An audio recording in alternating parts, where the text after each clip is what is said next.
सुल्तान नगर एक ऐसा गांव था जहां के लोग एक नाम से काफी डरते थे, कालिंदी। कालिंदी एक ऐसी पिशाच थी जो गर्भवती महिलाओं का शिकार करती थी। गांव की काफी स्त्रियां मारी जा चुकी थी। वह अंधेरी रात में निकलती और गांव में किसी न किसी को मार देती। पूरे गांव में दहशत फैली हुई थी।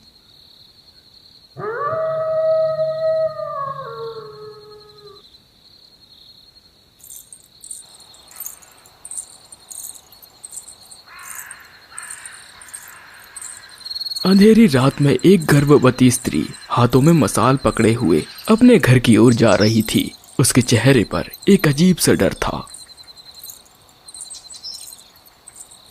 हे भगवान, कितनी रात हो गई है और मैं अभी तक घर नहीं पहुंची। मुझे घर से बाहर नहीं निकलना चाहिए था। इस गांव में कितने सारे जंगली जानवर आते जाते रहते हैं। तभी रमा को पीछे से पायल की आवाज आती है। कौन है मेरे सामने आओ। लगता है कोई जंगली जानवर होगा। मुझे जल्दी यहाँ से निकलना होगा।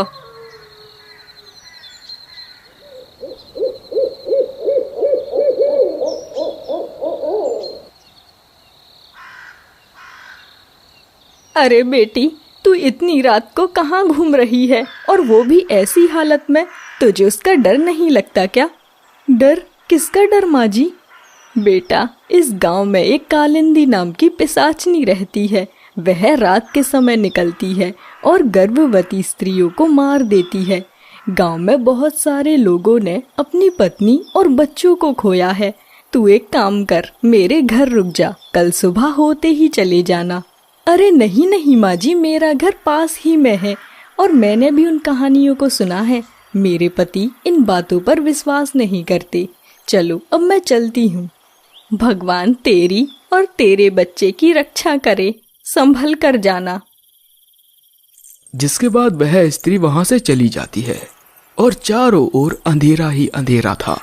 रमा मशाल के प्रकाश से आगे बढ़ रही थी। तभी उसको महसूस हुआ कि कोई उसका पीछा कर रहा है। हे भगवान, मुझे ऐसा क्यों लग रहा है कि कोई मेरा पीछा कर रहा है? मुझे इसके पैरों की आवाज साफ सुनाई दे रही है। जल्दी से घर पहुंचना होगा। रमा बिना पीछे मुड़े अपने घर की ओर जाती है। उसे पसीना आ रहा था। वह जल्दी जल्दी कदम बढ़ाती है और अपने घर पहुंचकर अपना दरवाजा बंद कर लेती है। अरे सोनाली, इतनी देर कहाँ लगा दी? तुम तो अपनी माँ से मिलने गई थी ना, तो मिलके वापस आ जाना चाहिए था। बाहर देखो कितना अंधेरा हो गया है और तुम्हें इतना पसीना क्यों आ रहा है? सब कुछ ठीक तो है ना? हाँ जी, सब ठीक है। वो बस अंधेरे में थोड़ा डर गई थी।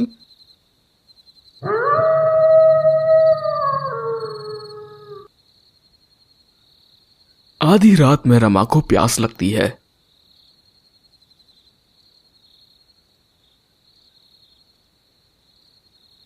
बहुत प्यास लग रही है और पानी बाहर है। जाऊं या नहीं? मुझे तो बहुत डर लग रहा है और प्यास भी। एक काम करती हूँ, पानी पीकर ही आती हूँ। और वैसे भी कालिंदी इतनी जल्दी तो नहीं आ पाएगी।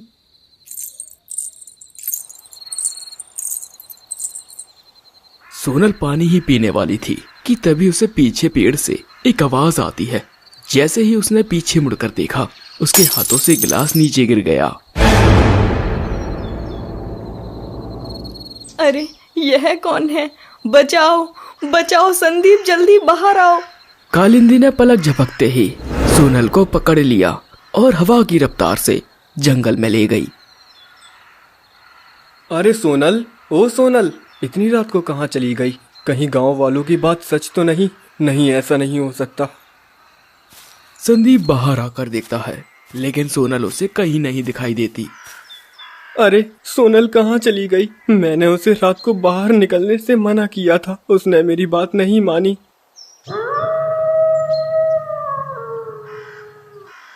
सोनल के गायब होने से पूरा गांव दहशत में था। जिसे देखो वह कालिंदी के नाम से डर रहा था। अरे भाई, गांव में उस कालिंदी का प्रकोप बढ़ता जा रहा है। अगर ऐसा ही चलता रहा तो गांव के सारे लोग मारे जाएंगे। हाँ भाई, ये कालिंदी हमसे क्या चाहती है और क्यों हमारे गांव की स्त्रियों को मारती है? रात के वक्त पूरा गांव डर की छाव में सोया हुआ था कि तभी राजेश के घर से आवाज आती है। बेटा, बहू की तबीयत बिगड़ती जा रही है, जा जल्दी दाई माँ को बुला कर लेकर आ। जी माँ, मैं अभी जाता हूँ।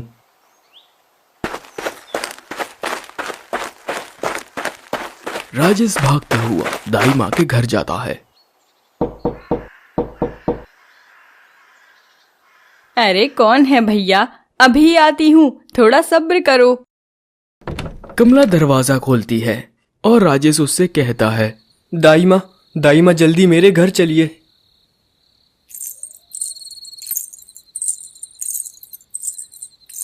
वह दोनों जल्दी जल्दी घर जाते हैं, लेकिन कमला कहती है, बेटा अब बहुत देर हो गई है, मेरे बस में कुछ नहीं रहा, जा अपनी पत्नी को शहर ले जा, वरना तेरी पत्नी की जान जा सकती है। अरे कमला, ये तू कैसी बातें कर रही है, इतनी रात को शहर? कालिंदी इन दोनों को रास्ते में ही मार देगी, तू तो जानती है, फिर भी ऐसी बातें कर रही है। देख रेखा, अब ये तेरी बहू की किस्मत है, हो सकता है कालिंदी तेरी बहू को कुछ ना कहे और ये दोनों शहर पहुंच जाएं। अब देर ना करो, वरना तुम्हारी बहू बच नहीं पाएगी। राजेश बिना समय गवाए बैलगाड़ी लेकर आता है और सीमा उसमें बैठ जाती है। बेटा राजेश, मेरी बहू का ख्याल रखना, भगवान तुम दोनों की रक्षा करे। जी माँ, आप चिंता मत कीजिए, कुछ नहीं होगा। जिसके बाद राजेश बैलगाड़ी चलाता हुआ शहर की ओर जाने लगता है। पूरा गांव अंधेरे से भरा हुआ था, आसपास कुछ दिखाई नहीं दे रहा था।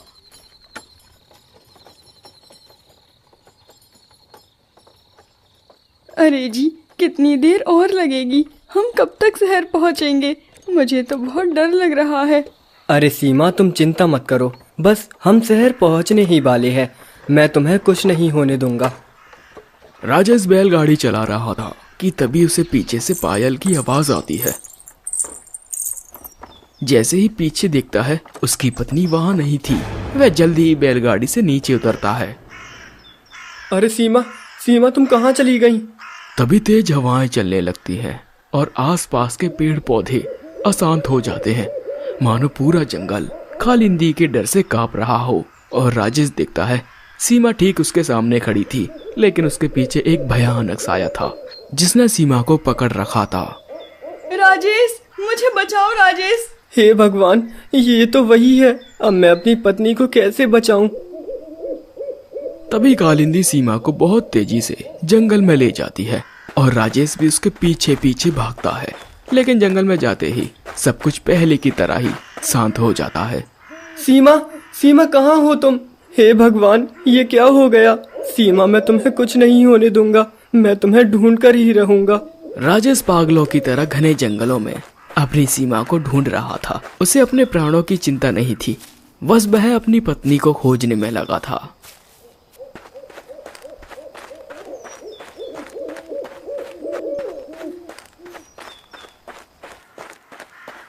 राजेश को जंगल में भटकते भटकते सुबह के 5 बज गए थे, लेकिन उसे सीमा नहीं मिली और वह हिम्मत तोड़ देता है। हे भगवान, मेरी माँ ने मुझे मना किया था, लेकिन मैंने उनकी बात नहीं मानी। अब मैं माँ को क्या मुंह दिखाऊंगा? अब मैं जीकर क्या करूं? काश वो मुझे भी मार दे। तभी राजेश को जंगल के अंदर से किसी बच्चे की रोने की आवाज आती है। वह उठता है और आवाज के पीछे जाने लगता है। अब इतने घने जंगल में किसका बच्चा रो रहा है? कहीं ये छल तो नहीं मुझे जंगल के अंदर बुलाने का? जैसे ही मैं अंदर जाऊं और वो राक्षसी मुझे मार दे। राजेश डरता हुआ आवाज के पीछे जाता है और देखता है कि झाड़ियों में एक बच्ची पड़ी थी। राजेश उसे गोद में उठा लेता है। हे भगवान, अब ये किसकी बच्ची है? इतने घने जंगल में से कौन लेकर आया? तभी राजेश की नजर बच्ची के हाथों पर पड़ती है। बच्ची ने सीमा का कंगन पकड़ा हुआ था। अरे, ये तो सीमा का कंगन है, यानी ये मेरी बेटी है। भगवान, आपका लाख लाख शुक्र है जो आपने मेरी बेटी मुझे वापस दे दी। सीमा, मैं तुम्हें तो नहीं बचा सका, लेकिन मैं हमारी बेटी का बहुत अच्छे से ख्याल रखूंगा। मैं इसे माँ और बाप दोनों का प्यार दूंगा। चलो बेटी, हम इस मनहूस गांव में नहीं रहेंगे, हम शहर जाएंगे और वहीं रहेंगे।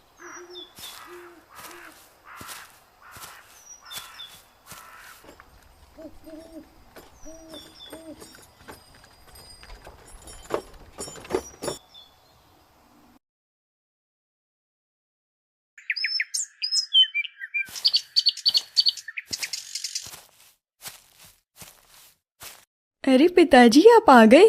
मेरे लिए क्या लेकर आए हैं? बेटा, मैं तुम्हारे लिए गुड़िया लेकर आया हूँ, बिल्कुल मेरी गुड़िया जैसी। अच्छी है ना? हाँ पिताजी, बहुत अच्छी है। पिताजी, आपको पता है मेरे स्कूल की छुट्टियां लग गई हैं। क्या हम कहीं घूमने नहीं जा सकते? बेटा, इस बार मुझे थोड़ा ज्यादा काम है। इतना सुनकर कावेरी उदास हो जाती है और राजेश उसकी उदासी देख ना सका और उससे कहता है, अरे बेटी, काम को तो टाला जा सकता है, काम तो मैं कभी भी कर लूंगा। बताओ तुम्हें कहाँ घूमने जाना है, मैं इस बार तुम्हें वहीं लेकर जाऊंगा। अच्छा पिताजी, तो ठीक है। मेरी सारी सहेलियां अपने अपने गांव घूमने जा रही हैं। क्या हमारा कोई गांव नहीं है? गांव का नाम सुनते ही राजेश का चेहरा डर से भर जाता है और वो धीमी आवाज में कहता है, गांव? हाँ बेटा, हमारा गांव है, लेकिन क्या हुआ पिताजी, कोई बात है क्या? हम भी अपने गांव जा सकते हैं ना? मुझे अपना गांव देखना है। अच्छा ठीक है बेटा, हम जा सकते हैं। आज अपना सामान बांध लेना, हम कल सुबह ही निकल जाएंगे।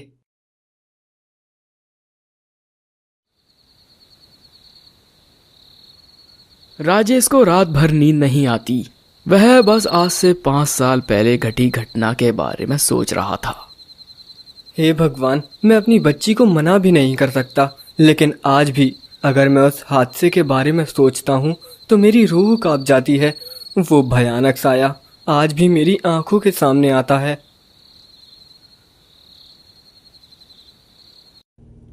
अगले दिन सुबह सुबह राजेश निकल पड़ता है सुल्तानपुर गांव के लिए।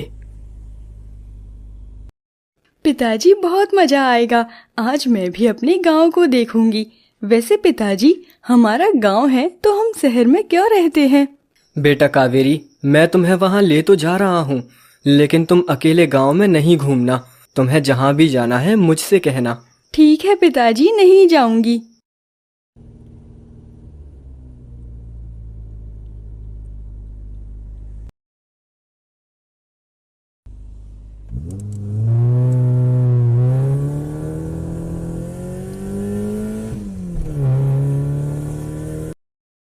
भाई साहब, आगे का रास्ता कच्चा है तो आगे का सफर आपको पैदल ही चलना होगा। इतनी रात को? अरे भाई, ये क्या कह रहे हो? मेरे साथ मेरी बच्ची भी है। मैं इतने घने जंगल में कैसे जा सकता हूँ? तुम तो जानते ही हो जंगल में कितने जंगली जानवर रहते हैं। अगर कोई पीछे पड़ गया तो मैं कहाँ जाऊँगा? देखिए भाई साहब, मैं कुछ नहीं कर सकता इसमें। मेरी गाड़ी खराब हो जाएगी तो मैं कैसे लौट कर जाऊँगा। इतना कहकर ड्राइवर वहां से चला जाता है और राजेश घने जंगल से होते हुए अपने घर की ओर जा रहा था। पिताजी, ये जंगल कितना डरावना है। मुझे तो बहुत डर लग रहा है। डरो मत बेटी, मैं हूं ना। फिर क्यों डर लग रहा है? बस हमारा गांव पास ही में है। उन दोनों को चलते चलते काफी अंधेरा हो गया था, लेकिन अब तक वह घर नहीं पहुंचे थे। और तभी पिताजी देखिए, उस पेड़ के पीछे कोई खड़ा है। कौन है? जरा मैं भी तो देखूं। जैसे ही राजेश ने जंगल की ओर नजर घुमाता है, उसके पैरों तले जमीन खिसक जाती है। जंगल के बीचों बीच वह एक डरावने साये को देखता है जिसकी आंखें चमक रही थी। उसने अपनी बेटी को गोद में उठाया और पूरी जान लगाकर वहां से भागने लगा। कावेरी, कावेरी, आंखें बंद कर लो। जो भी दिखे डरना मत। एक बार फिर तेज हवाएं चलने लगी और आसपास के पेड़ अशांत हो गए। इतना होते देख राजेश के प्राण हलक में उतर आए। रात के सन्नाटे में अचानक से रेखा के दरवाजे पर तेज तेज दस्तक होती है। एक पल को तो रेखा भी डर जाती है। अरे इतनी रात को कौन आया है? कौन है? रेखा जैसे ही दरवाजा खोलती है, वह सामने राजेश को पसीने में तरबतर देखकर कहती है, अरे बेटा राजेश, तू आ गया।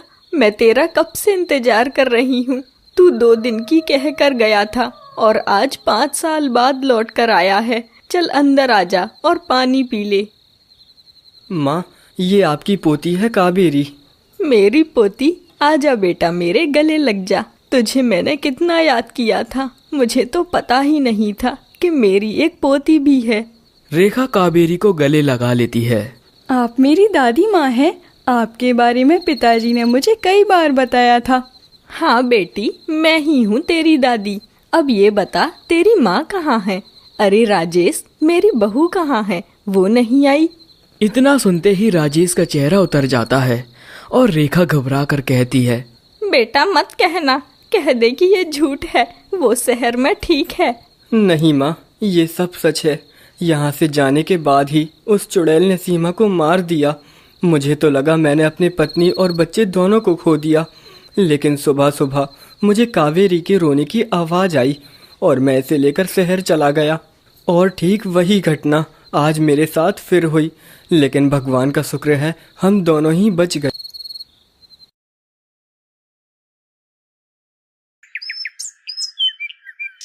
बेटा जा, कावेरी को हमारे गांव के मंदिर घुमा ला। जी माँ, मैं अभी जाता हूँ। चलो बेटा कावेरी।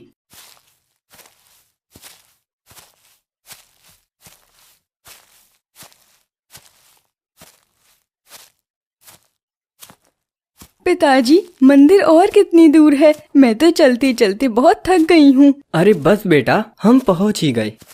वह दोनों मंदिर पहुंचते हैं, लेकिन जैसे ही कावेरी के कदम मंदिर पर पड़ते हैं, मंदिर का दीपक बुझ जाता है और तेज तेज हवाएं चलने लगती हैं। अरे ये क्या हुआ? ये तो अशुभ संकेत है। जरूर गांव में कुछ बुरा होने वाला है और ये हवाएं पेड़ पौधों का शांत होना उसके वापस आने का संकेत है। बेटा राजेश, ये कौन है? बाबा जी, ये मेरी बेटी है कावेरी। मैं इसे भगवान के दर्शन कराने लाया हूँ। बेटा, मुझे एक भयानक रूह का आभास हुआ है। तू शहर चला गया था ना, फिर वापस क्यों आया है? बाबा जी, मैं यहाँ अपनी माँ से मिलने आया हूँ और कावेरी भी यहाँ आने की जिद कर रही थी। बेटा, ऐसी भी जिद क्या काम की जो तेरे प्राण ले ले? उसने तेरी बेटी पर नजर गड़ा कर रखी है। अगर अपना और अपनी बेटी का भला चाहता है तो रात होने से पहले लौट जा, वरना कुछ अनर्थ हो सकता है। राजेश घबराता हुआ घर पहुंचा। माँ, मुझे माफ करना, पर मुझे अभी ही शहर जाना होगा। मुझे कुछ जरूरी काम आ गया है। अरे पिताजी, हम कल रात को ही तो आए थे और वैसे भी ये गांव मैंने ठीक से देखा नहीं है। हम कुछ और दिन दादी के साथ नहीं रुक सकते? बेटा कावेरी, मेरी बात मानो, हम यहाँ फिर कभी आ जाएंगे, लेकिन अभी चलो। अरे बेटा, बात तो बता, आखिर बात क्या है? अचानक से जाने की बात क्यों कर रहा है? अभी तक तो सब ठीक था। रेखा राजेश को बहुत रोकती है, लेकिन राजेश माँ की एक नहीं सुनता और अपनी बेटी को लेकर चला जाता है।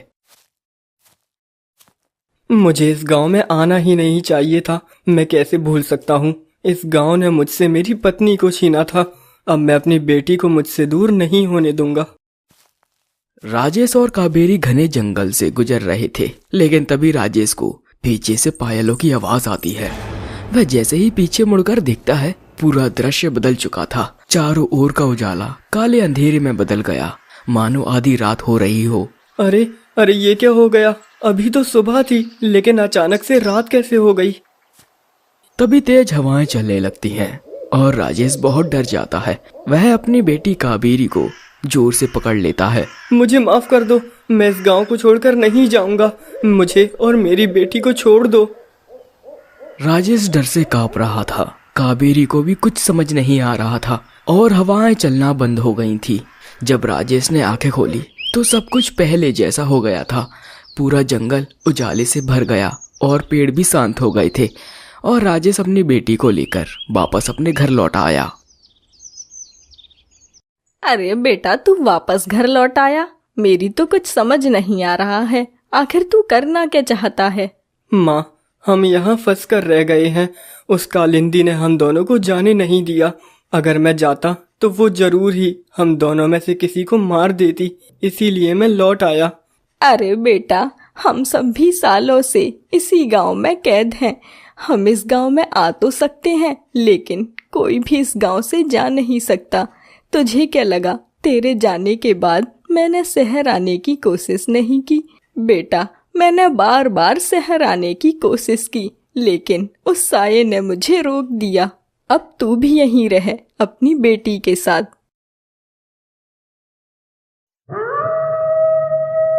रात के वक्त सभी लोग सो रहे थे कि तभी कावेरी उठती है और बाहर चली जाती है। पिताजी और दादी माँ तो सो रही हैं।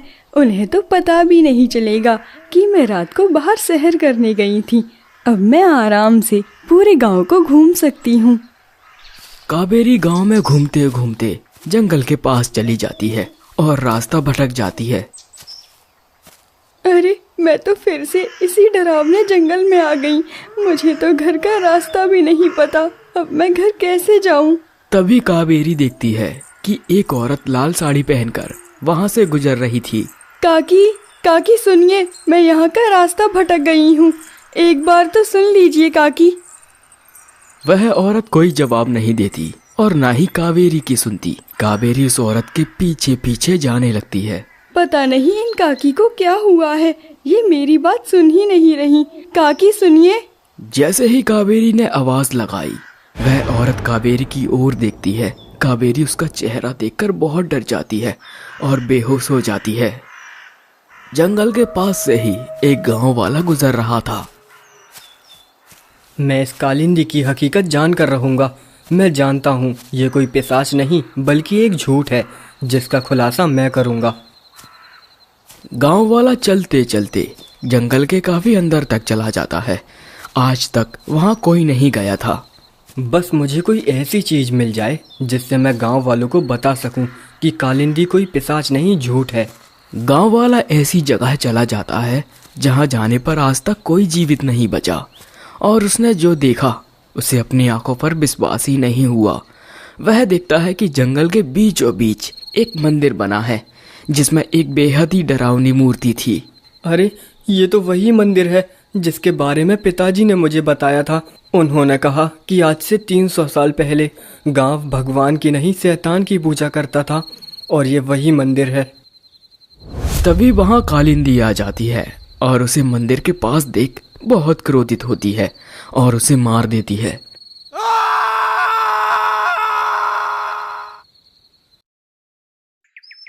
अरे कावेरी, ओ कावेरी, अरे ये लड़की सुबह सुबह कहाँ चली गई?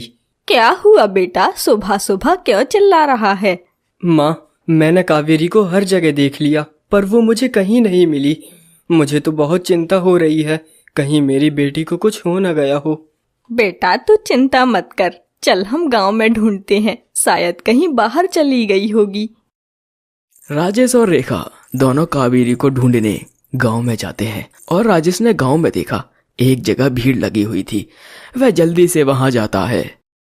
अब तो गांव में औरतें ही नहीं, आदमी भी मरने लगे हैं।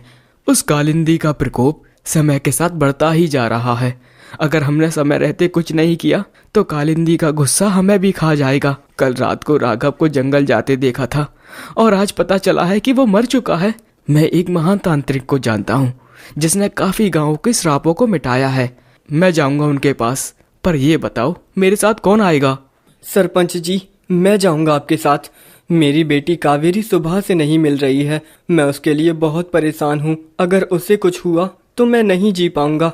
ठीक है राजेश, हम दोनों कल सुबह ही उस तांत्रिक महाराज की गुफा में जाएंगे और जहाँ तक मुझसे बनेगा मैं सभी गांव वालों को तुम्हारी बेटी को खोजने का काम दूंगा। हम तुम्हारी बेटी को कुछ नहीं होने देंगे। अगली कहानी में देखिए कालिंदी आखिर है कौन, आखिर क्यों गर्भवती महिलाओं को मारती है और क्या रहस्य है जंगल में बने मंदिर का।